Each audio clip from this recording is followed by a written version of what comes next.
good news this week. Pretty good news. I've been going for eye injections for a few months, and I've done three. So the last one was in mid-June, and then I was scheduled to go back in late July, about 7 weeks apart.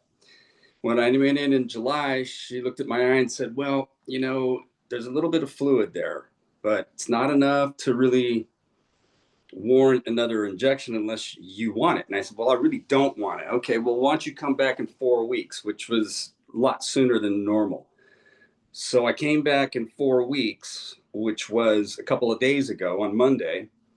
And they go through the tech goes through everything and does the, things for your eyes. And my eyes had to get dilated this time. And so we went in and she pulled up the scan and I looked at it and I said, "Wow, that looks a little better." And she kind of looked at me and then she said, "Well, what are you looking at?" And I said, "Well, you see that black spot right up there at the top?" She said, "Yeah."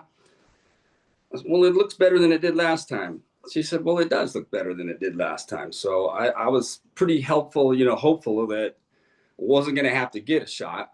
And then the doc came in and my eyes were dilated. And she put the real bright lights in my eyes and she said, "Well, it's looking good. So why don't I see you in 12 weeks, in 3 months," which is good for me What? because it's, about almost double really. So yeah, that was my good news for the week.